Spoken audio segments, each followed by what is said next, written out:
আসসালামু আলাইকুম রহমতুল্লাহ বারাকাতুহু। সুপ্রিয় বন্ধুগণ, আমি এখন যেখানে দাঁড়িয়ে আছি এটা হচ্ছে বর্ডারহাট বাজার, তাহিরপুরের একমাত্র বর্ডারহাট বাজার।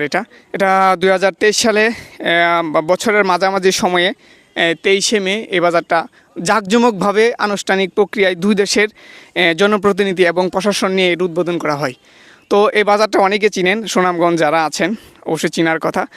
আমি তারপর এই বাজারের কিছু তাৎপর্য এবং ইতিহাস বলতে চাই। এই বাজার উদ্বোধনের পরেই কিন্তু এই দুই দেশের মধ্যে যে একটি বাণিজ্যিক সম্পর্ক, চমৎকার একটি বাণিজ্য সম্পর্ক আমরা দেখেছিলাম।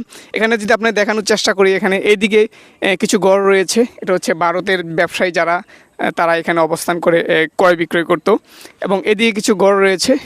এই ঘরগুলো হচ্ছে আপনার বাংলাদেশের যারা ব্যবসায়ী তারা এখানে বসে ক্রয় বিক্রয় করতো। এই বাজারের মাধ্যমে দুই দেশের ভ্রাতৃত্ব সম্পর্ক তৈরির পাশাপাশি বাণিজ্যিক একটি গভীর সম্পর্ক কিন্তু এই বাজারের মাধ্যমে তা আমরা দেখেছি, লক্ষ্য করেছি। এবং এই বাজারের মাধ্যমে অনেক অর্থনৈতিক যে একটি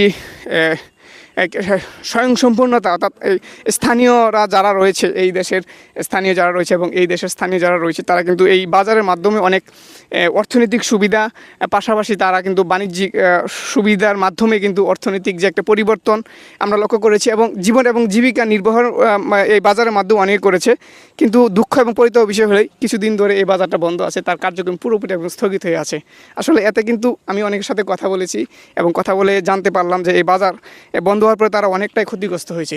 এখানে বিভিন্ন শ্রেণী পেশার মানুষ এই বাজারের মাধ্যমে সুবিধা নিয়েছে। আপনাদেরকে বলতে চাই, জানাতে চাই, এনে যারা সরাসরি ব্যবসা করেছে তারা একটা শ্রেণী, এবং যারা পরিবহন শ্রমিক আছে তারা, এবং পাশাপাশি যারা এখানে দোকানপাট রয়েছে, রেস্টুরেন্ট, হোটেল, তারাও কিন্তু এই বাজারের মাধ্যমে অনেক সুবিধা পেয়েছে।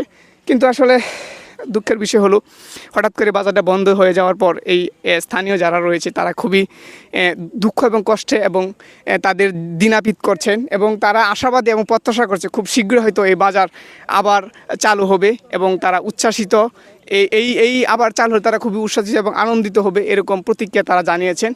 আমরাও আশাবাদী এবং প্রত্যাশা করছি খুব শীঘ্রই এই আন্তর্জাতিক আমাদের তাহিরপুরে যে বাজারটা রয়েছে এই বাজারটা চালু হবে।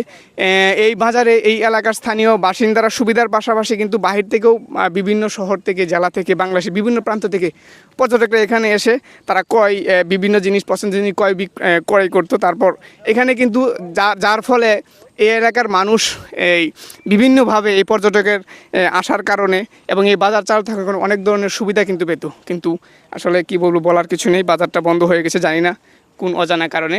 আমরা প্রত্যাশা করছি খুব শীঘ্রই এই বাজার আবার চালু হবে। এই দুই দেশের যে স্থানীয় বাসিন্দা রয়েছে তারা আবার উচ্ছ্বাসিত হবে এবং আমরাও আনন্দিত হব, এবং দুই দেশের ভ্রাতৃত্ব সম্পর্ক স্থাপনের পাশাপাশি বাণিজ্যিক সুবিধা সবাই পাবে, এই প্রত্যাশা সবাই করছে। তো সবাইকে ধন্যবাদ এবং মুবারক জানিয়ে আজকের মতো এখানে শেষ করছি। সবাই ভালো থাকবেন, সুস্থ থাকবেন। আল্লাহ হাফিজ। আসসালামু আলাইকুম রহমতুল্লাহি ওয়া বারাকাতুহু।